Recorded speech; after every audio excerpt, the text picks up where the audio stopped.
This is Karen with NewClevelandRadio.net, and it is time for Lessons Learned.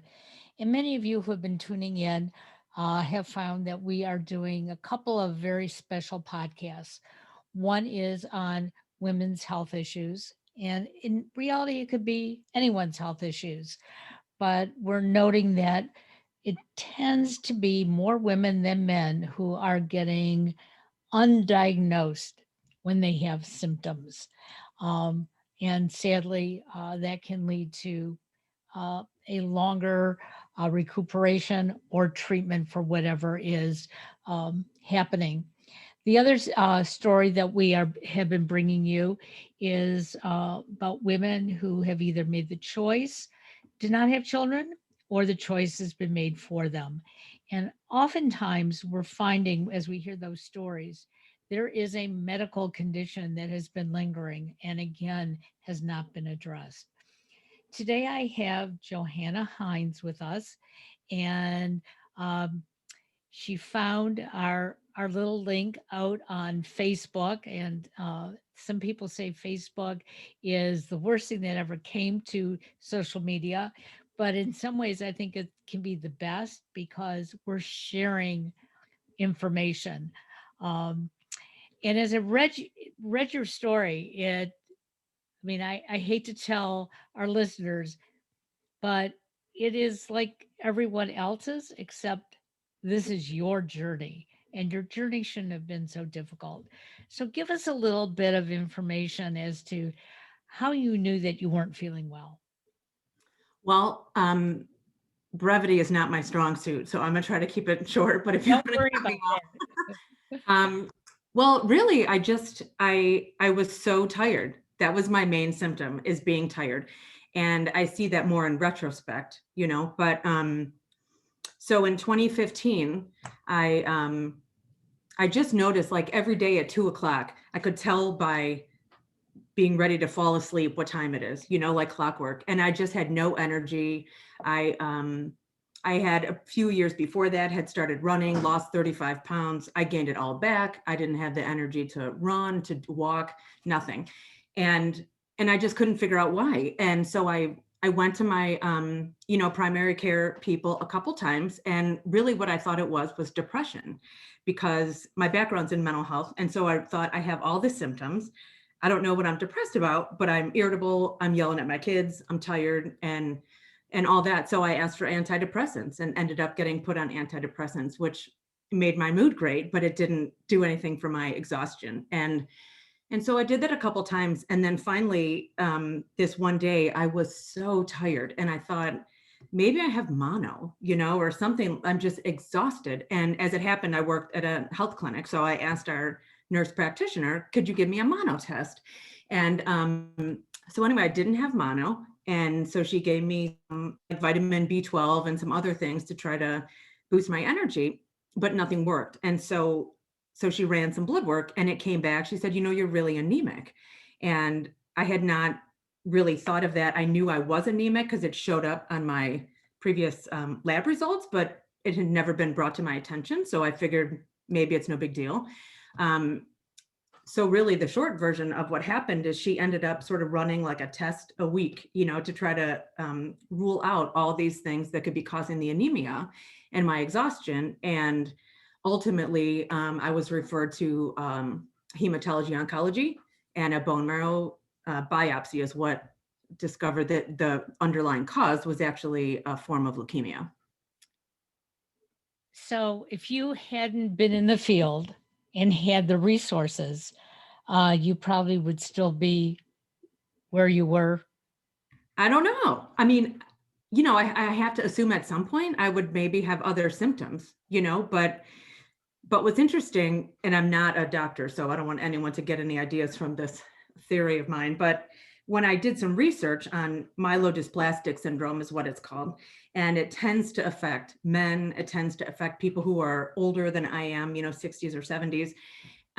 But my only symptom was being tired. And I keep thinking, you know, it didn't even occur to me to go to the doctor, because at the time my kids were 4 and 5 years old. I had a full-time job. It came with some very stressful times, you know, not always, but but it just was enough that I figured I'm tired like everybody else is tired. And like, raise your hand if you're not tired. You know what I mean? And never occurred to me to be a reason to go to the doctor. And I still probably wouldn't have gone just from being tired.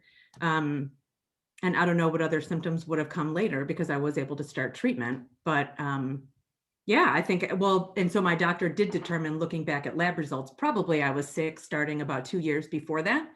But which is about the time, I noticed I started taking like some vitamins and stuff to feel more energetic. It was a long time, feeling just beat all the time.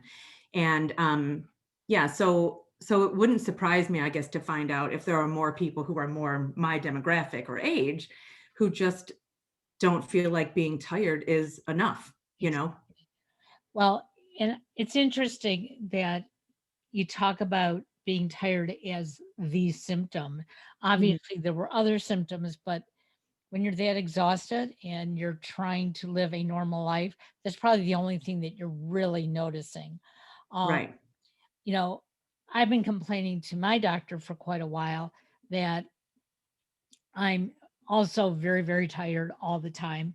Um, if I don't keep moving around, like I can't sit and watch TV. I have to be working at the computer. I have to be cleaning. I have to be doing Okay. something, or I fall asleep.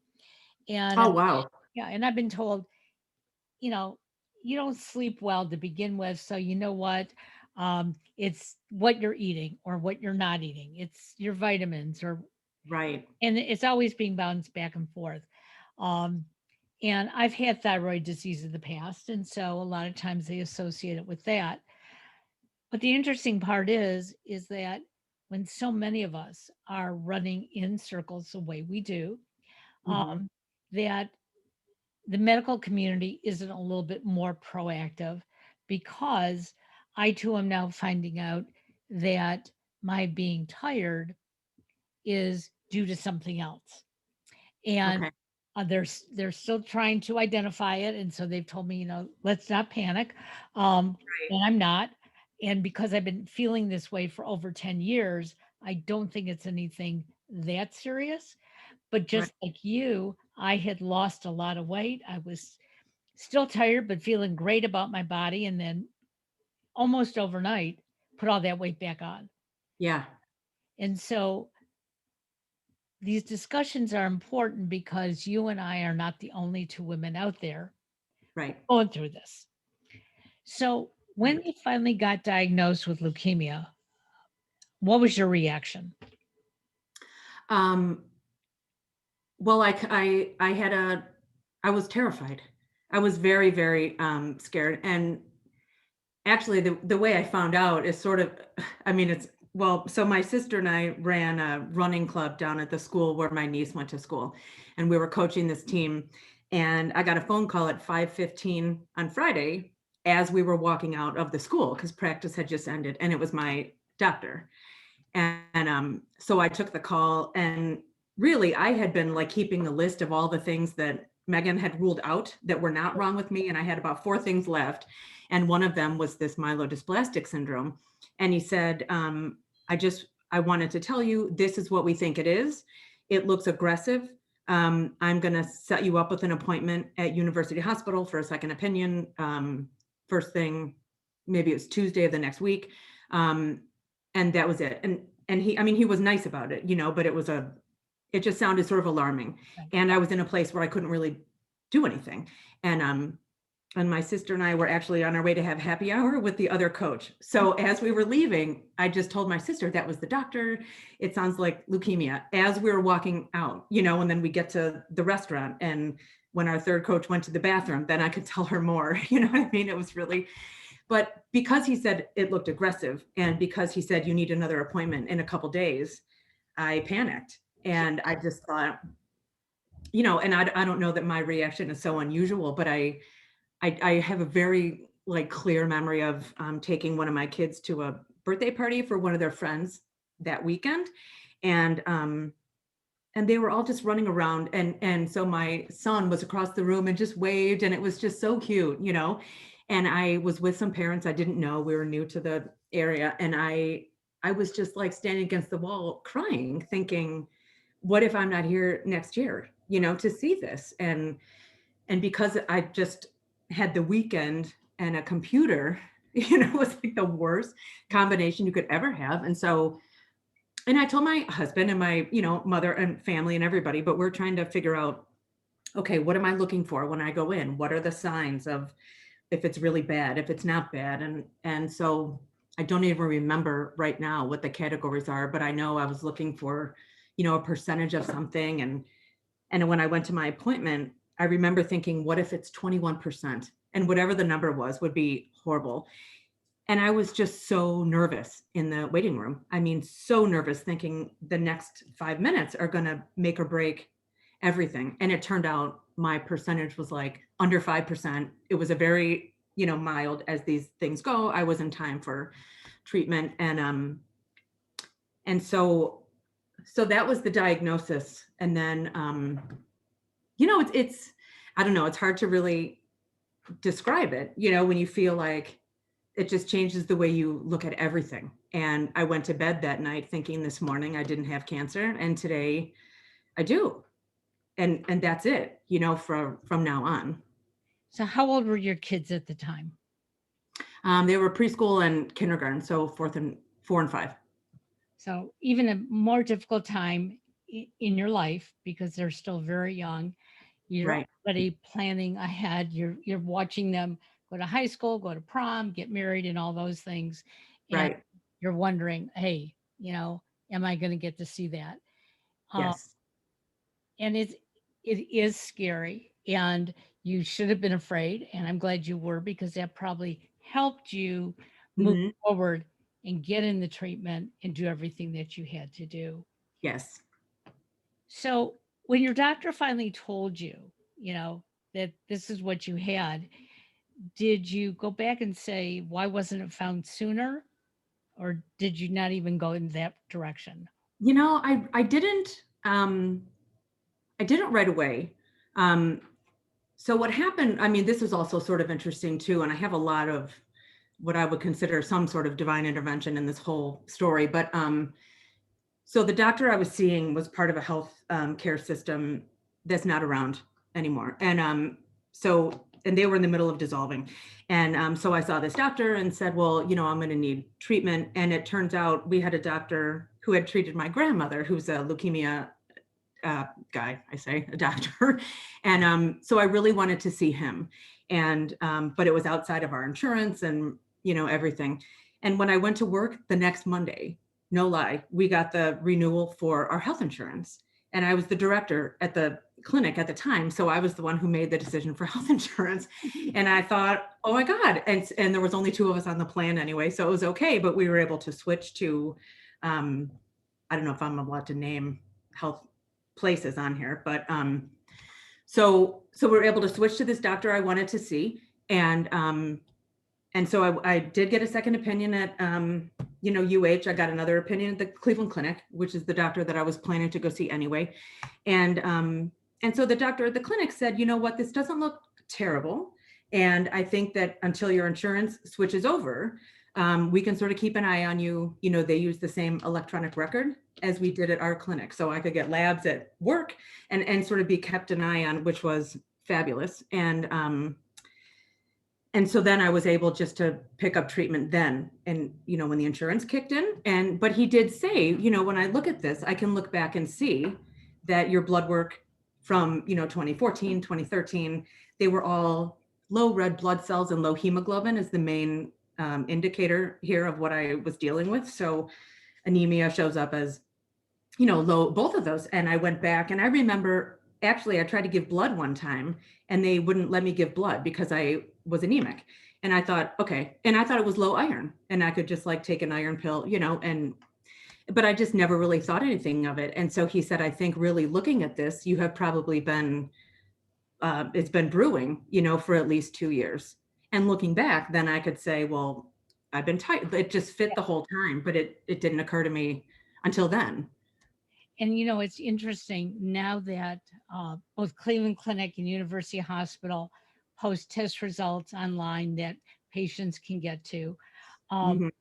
I know my general physician sometimes gets a little frustrated with me because I'll go and look at all the blood work and then I'll Google to see, you know, Right, right. especially if it says it's high or low, then I go to Google, well, what does that really mean? And, Right, then I contact him and say, hey, doc, I'm right, anemic. And he'll say, okay, now this is what else I want you to look at. And luckily, he's been that way with me. It's like, yes, right. that blood test did show that, but the other three, Mhm. okay, we're in normal range. Do you want me to rerun this sooner or what do you want to do? And it's like, Right, you know, okay, what would I be feeling if they were all off? And he said, right, you probably would not be getting out of bed. Okay, so I can, right. Yes. but women are known to be anemic. Okay. Oh, And okay. yeah, so, during our menstrual cycle, it's easy for us to become anemic if we're not eating Right. properly. Um, and so a lot of times, doctors will say, well, we'll put you on more iron. Okay. But if iron is not the deficiency, Yeah. then we're gaining nothing. Right. Um, and so that's why these conversations are important because we can go back and we can ask our doctors, is my deficiency iron? Is it vitamin C? Is it vitamin D? What is it? And if we have to run another blood test, then let's run it. Um, Mhm. I know growing up, um, I have suffered with migraines ever since I was a teenager. Oh, And my mother used to tell me, don't tell other people because they'll just think you're a complainer. So oh, I learned how to live through migraines. I would grin and bear it. I still went to school. I still did things, but didn't do it efficiently. wow. Um, and my mother warned me. She said, doctors really believe that women are hypochondriacs. And so I've talked to a number of doctors about that, and they've said women sometimes sound like they are because they have more things that can go wrong with them. Yeah. Okay. And so Yeah. it's not like we're sitting around complaining, but you knew you had a problem. Mhm. Okay. It came about almost overnight. You tried to give yourself excuses for it, being Mhm. a busy working mom, being in a stressful job, um, you know, whatever else you were doing. And yeah, okay, that's why I'm tired. Okay, that's why Right. I'm putting on weight. That's why all these things are happening. But the reality of it is, as you found out, it wasn't. Right. So what was your treatment like? I went through, I think I went through 4 different types of treatment. Um, so the first one was shots of, um, I'm forgetting the name of it now. It's whatever Lance Armstrong was using, Okay. um, EPO. So I did some of that and that didn't work. And then I was in a clinical trial. Um, and part of the appeal was that I got to spend the night in the hospital every couple of weeks. And because my kids were young, I was like, I'll sign right now. And so I did that. And anyway, and then I did chemo too. And so, but none of them ultimately worked. And so I guess, well, it was in 2017 then in the summer. So 2 years about after I started treatment that my doctor said, I was getting blood transfusions every like 10 or 14 days. Mhm. And so he said, you could do this forever, and just keep up with the blood transfusions and live this quality of life where I couldn't do anything with my kids. I had no energy. I mean, even with the treatment, I was on the couch all the time. And, so he said, you can do that and live, with this like decreased quality of life until eventually it catches up with you, or we could do a bone marrow transplant. And so bone marrow transplant is the only curative option for what I have. And it's an enormous risk, like everything. And a lot of these treatments are, but I felt like, other than that, I was healthy and young-ish, so we sort of felt like if I was ever going to do it, now would be the time. And I didn't want to run the risk of waiting, and doing these blood transfusions and things all the time, just in case something else happened and I would be in a worse position to get a transplant. And so ultimately, I had the transplant in December of 2017, and it was grueling. It was very difficult, but it worked. And so I have been in remission since. I just passed 3 years. And I believe if I get to 5 years, then I'm considered cured. So for me, it was the absolute right decision. And has taken care of that issue. So did you have to find your own donor for the transplant? No, I got so lucky. So Be the Match is the national registry. And what they do is they ran a whole bunch of, blood work on me, and it's DNA and a million other things they're looking at. And my sister actually got tested, and she was going to volunteer to be the donor. And she came back as a 50% match. So they said they would use her as a last resort, but she wasn't a great candidate. And so they had something like 999,000, if that's possible. There were so many matches, and it's a long time ago, so I can't remember, but it's based apparently on ethnicity and background. And so, I'm Irish, European, and so there were just a ton of people. So I did have as perfect a match as I could get, which was from a 27-year-old man at the time. And I guess men are better than women being candidates. Being pregnant somehow makes you not worse candidate, but not ideal. And my sister had a child too, so that would bump her a little bit down. So he was just absolutely perfect. So if other people wanted to be donors, they would just call Be a I Match. think you just go on Be the Match. It's bethematch.org, I believe. And you can set away, they'll send you a kit, you swab your mouth and send it back. It's so easy. And is it easy for the donor, besides being, testing, what kind of recuperation period for the donor? Well, I think they do extraction as a bone marrow biopsy. They take it, and those are, they numb the area. It's not, it doesn't feel great. The recovery is not bad. I used to have them periodically for diagnostic reasons, and I, would be able to work usually the next day, sometimes not. But for the bone marrow donor, I think they take some out of both sides, both hips. So, but the recovery, I don't think is that bad. And what was your recovery time like? My recovery time was, I was forced in like 100 days of, I want to say, confinement supervision. So I had to be constantly in the presence of somebody else in case I spiked a fever, in case any of these side effects happened. So it was really an okay recovery. It was uneventful. To be honest with you, it was kind of a drag after a while to always have to have somebody over, and so if my husband would drop the kids off somewhere, someone would have to come and sit with me, for 15 minutes and like babysit me. But it was, it's much better than the alternative. I had no physical issues until, the lung issue happened. So what did the leukemia cause that?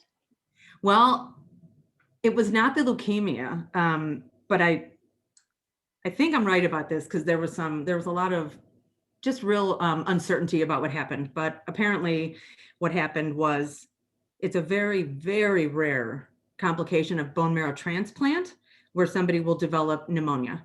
And it's idiopathic pneumonia, which means it comes out of, nobody really knows the source. So right after my 100 days, and as I say, the bone marrow transplant was great and successful and everything was fantastic.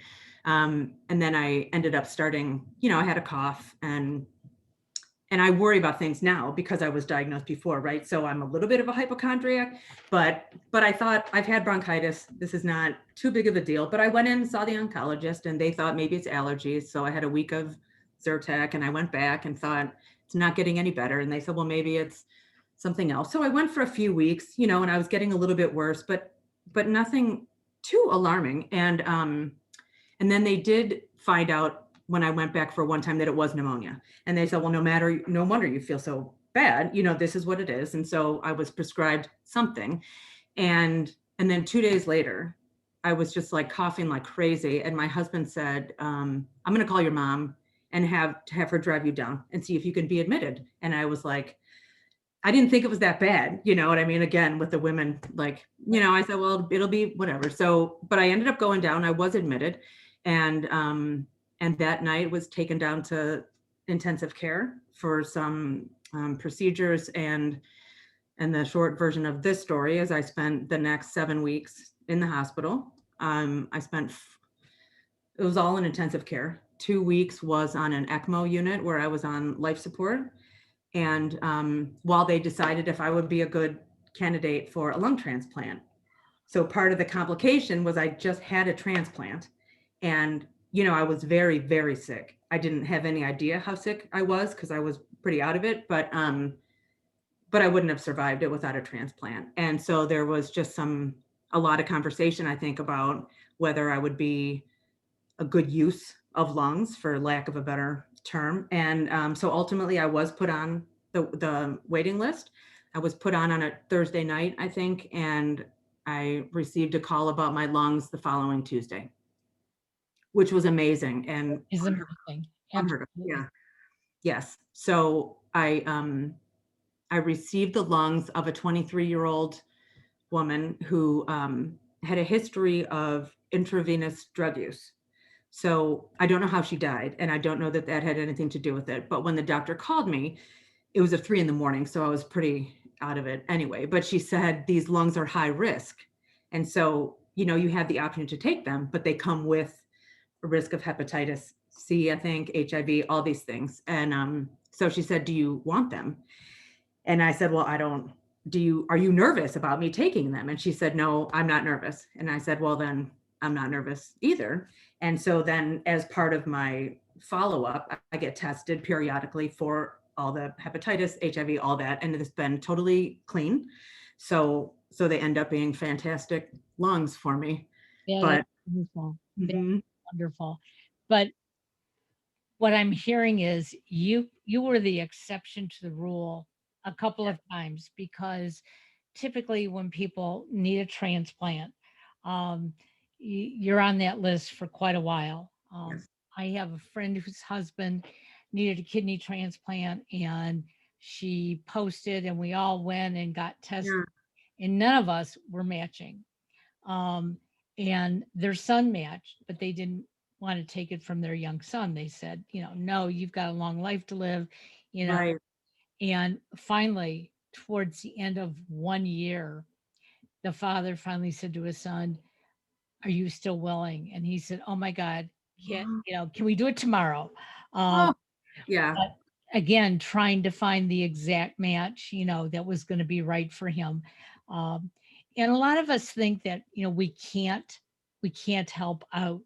I know there are some lung issues where they can even just take a sampling of a good lung and give it to somebody. And yes, so, you know, w- we never know when we're going to be in that position ourselves. And so being a donor, an organ donor, is very, very important. yes, yes.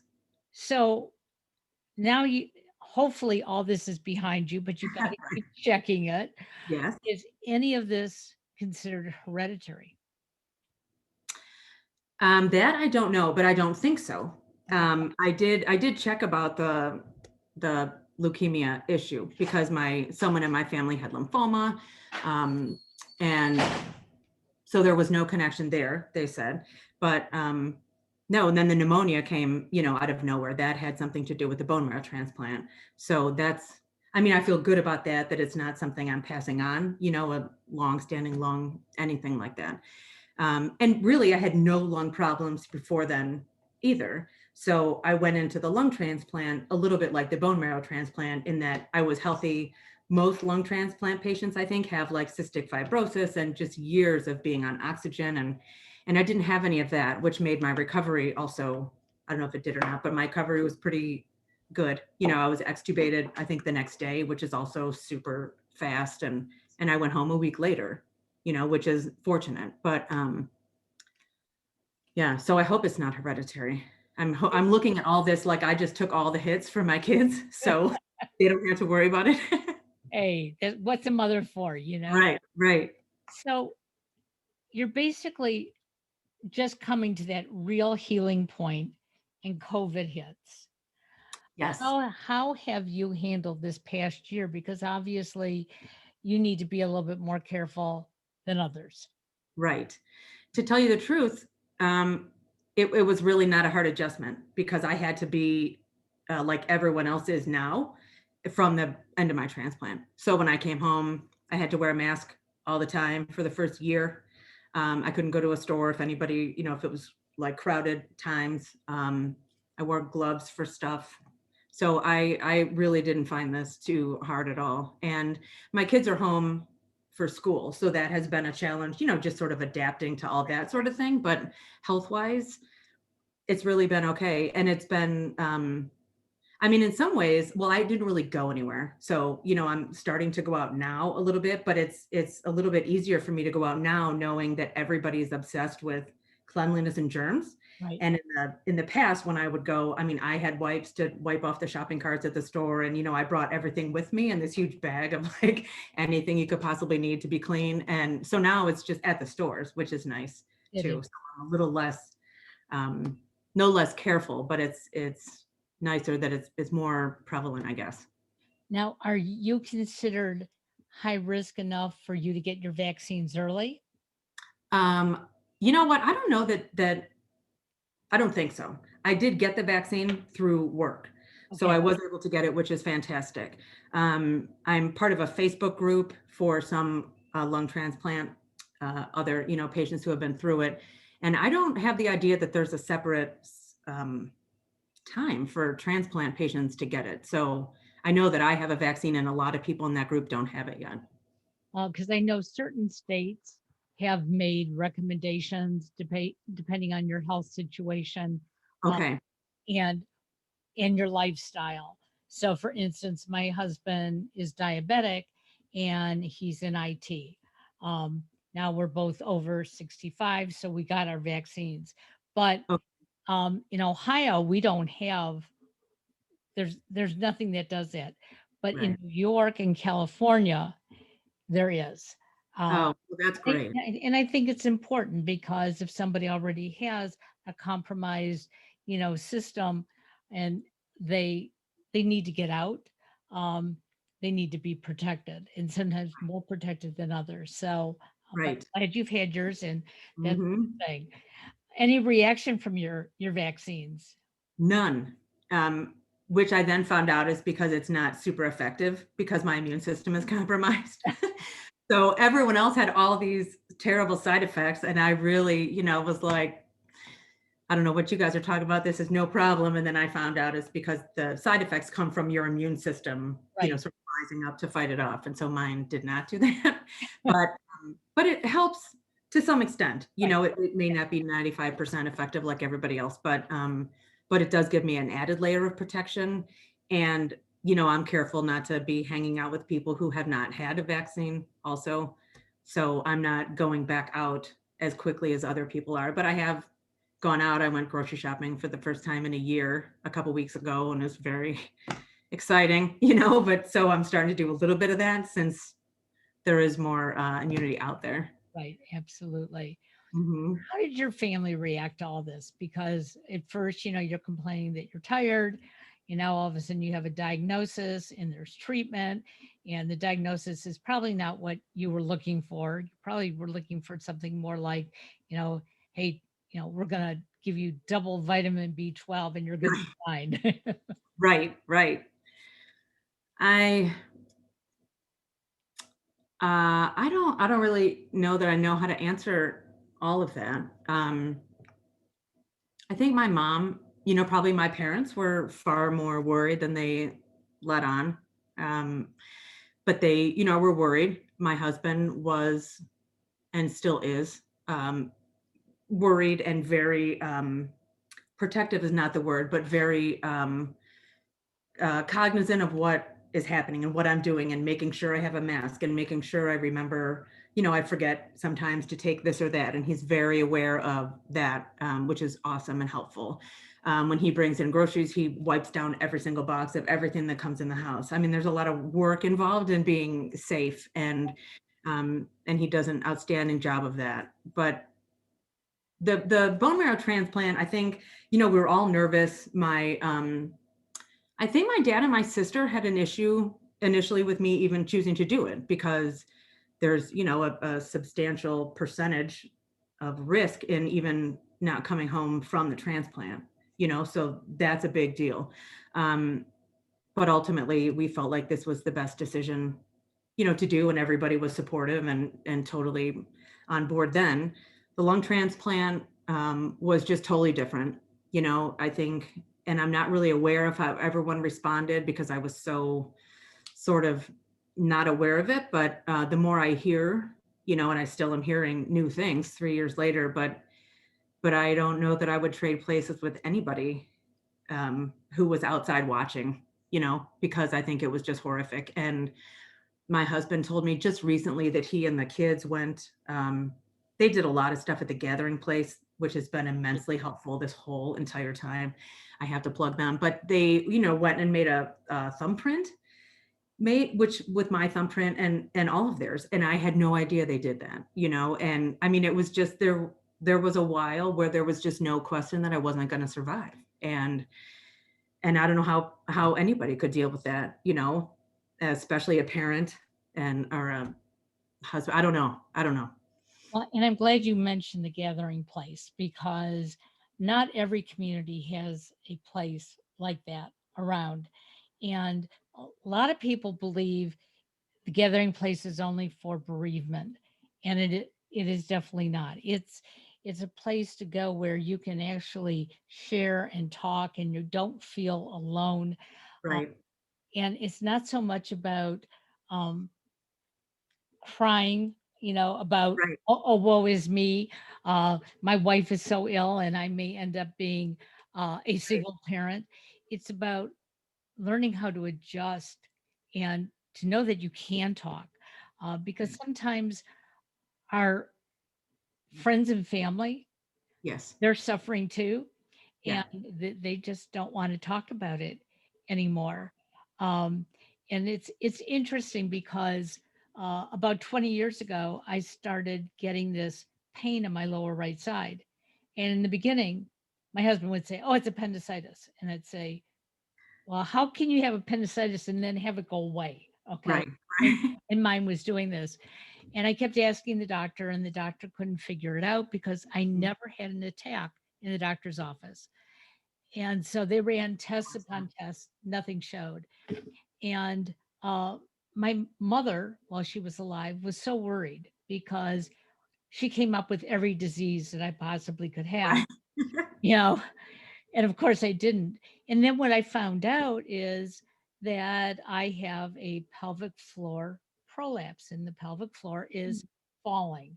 And if Okay. I move in the wrong direction, for some reason, the right more than the left, I get this binding pain and I double over. And it took almost 20 years to be diagnosed. Um, Wow. and so I had family and friends who some thought I was making this all up. There's no way that you Right. could go through that. And there were others who kept saying, why can't they find a reason for it? And the reason being is that most women who have this don't complain about it. They Right. grin and bear it because they think they have to. And th- Yeah. and that's what got me to want to do this podcast with all of you, for no matter what that ailment is. Because Mhm. if you talk about it, eventually we're going to find out there's a doctor, a nurse, a therapy, something out there that responds to what we're going through. Right. Yeah. And and I think so what's interesting is going back to the nurse practitioner where I worked, she told me that after, my whole story, when she saw patients, she was much more aware because she had never, she wasn't really familiar with it, but learned everything about this disease once we found out that I had it. And so she said one time, I think I may have just found another woman who has it and, just treats fatigue differently. And for just everyone to be aware of it, and for, I mean, you can sound like a hypochondriac. I think I probably am to some extent. I always feel like there's something wrong, but but I'd rather have someone tell me there isn't, and but then catch things if there is, you know what I mean? And I mean, you can say what you want, but we know, we know our bodies and we know if something is not right. And I'm glad that you said that, because we all have to be in tune with ourselves and Hmm. know the difference between, this is because I ate too much food and, I'm constipated or whatever, or you know what, this this is something else, okay? Um, and yes, it comes and goes, but when it comes, it's pretty darn bad. Yeah. So, do you have your energy back yet? I have most of it back. Yes. I'm still a little bit tired, but maybe that's just because I'm home chasing my kids around, trying to get them to stay in school. But yeah, I think I'm mostly back. I don't know. I'm not ready to go back to work. I still have some, it might be leftover chemo brain. I don't know what it is, but I still am not like as sharp as I know I used to be. But but I would think, I'm probably, I don't know, 90% maybe back. And part of the challenge is really, and I'm sure some of your other people will say this too, but it's just adjusting to like this 95%, I think might be my new 100%. And and even though I'm 3 years away from this, I'm still very much in the middle of trying to figure out how to adapt to it and realize that this is just the way it is. And you know, that I can't probably go back and work full time in 6 months like I think I can, and those sorts of things. It's a huge, huge change. And I look at everything differently too, obviously, since I came so close, and I feel like, in the proper perspective, my life is it couldn't be better, because I'm here and my worst problem is I can't go to work. But other times that's a change, to your identity and who I really thought I was in quotes before to who I am now is different. One of the shows we do bi-monthly, I'm sorry, bi-weekly, we have a personal coach. And Mm, I've learned so much about myself and being able to, help others just by saying, you know what, you start out one day going down the road. Okay, you're right, going straight down because you know exactly what you want to do. But all of a sudden, you come to that fork in the road and you can stop there in your tracks and freeze and say, oh, I'll never be able to do anything else ever again. Okay, right, because this is where I am. Or you can turn around and go backwards and see if there's a different path, or you can go to the right or go to the left. And when I find myself in those situations, and I'm mhm, sure everybody does at least once a day, there's something where they, oh my, I can't go right, anywhere. Um, that if you just take a couple minutes and think about it, okay, do I want to be stuck here? You didn't want to be tired anymore. That's obvious. Okay. right, Um, you were willing to take a riskier treatment because, hey, you wanted your life back to whatever that back was. You wanted it right, back. And it wasn't up to anybody else to make that decision for you, although I'm sure it helped talking it through and sure, making sure that you had the support. But so many times, we get to that fork in the road and we say, "Oh, this is the end of my life. This is the way I have to do it." Um, and for a long time, when I was going through this pain, I kept thinking the same thing. You know, hey, I have to be careful where I go during the day because if I get it, I can't drive. Um, oh, woe is me. When yeah, I started these podcasts 7 years ago, if I got the pain in the middle of a show, I just hit it. And as soon as I was done, I would crawl underneath my desk basically into a ball until it went away. oh, And that's so hard. and that's what I thought my life had to be. But I wanted my life. Now with choices, it's like, okay, I know it's not going to be easy. Um, Hmm. I start treatment in 2 weeks, and it's like, that's okay. I'm going to do Right, it. And you're like you, I may not get 100% back, but whatever right. percentage I get back, that is fantastic. And You know what else? Just hearing you talk reminds me. I think also a big part of what has helped is friends and family are. I have a very, very good support system. But when you were talking about the gathering place and talking to people who have been through it, it's hard to replace, people who just know your starting point and they just already know everything before, how it felt to get diagnosed, all that kind of stuff. And to talk to a group of people who's so It's not like a boohoo group most of the time, and it can be uplifting and stuff. But the other thing I found very helpful and still find helpful is a therapy and seeing a psychiatrist and being on antidepressants, and from the beginning when I got diagnosed, a few months into it, I thought, because I worked, I still had to like be a parent. I still had to go to work. And after I was diagnosed the first few times, I drive out to work and I just cry the whole way out. It's 40 minutes, cry the whole way home. And I thought, I can't do this. But part of what helps me adjust and get through this in its entirety is a little bit of a boost chemically, you know what I mean? And you just think of it differently. It gives you a little bit more likelihood to go to the right, as you say, instead of wanting to go back. And a lot of this we can't do on our own, and it's people that are supportive, but it's also medicine and specialists. Absolutely. And Mhm. that's the message we want to get out there. You don't have to do it alone. Um, like you said, there are so many different groups on Facebook. If you want to keep yourself somewhat anonymous in the beginning and be part of a group and have people help you through your journey, that's a great way. Um, Therapy is always a great way. Um, Sometimes it's not even therapy. Sometimes it is personal coaching to give you that inner strength to say, hey, you know what? I can do it. Right. And we all have those negative thoughts that are in our head. Um, and I don't care what anybody says, do hear voices. Right. And I still hear my mother's voice, if I'm not feeling well, saying, hey, just grin and bear it. Uh, Right. and she was a woman who never really got ill until the last 2.5 months of her life. And so Wow. no wonder she could say that. Right. She never experienced it. But you and I have, and so have Mhm. many others. And it's like, it's okay. You can get down, but get the help you need to get back up. Right. Right. So, any last words of wisdom that you want to share? No. I don't know. I think everybody has the power to do these things. And one thing I've learned is, for everyone who says, you're a warrior and all this kind of stuff, everybody, you just do what you have to do. You know what I mean? Every one of us has the ability to fight, to go through what we have to do for ourselves, for our family.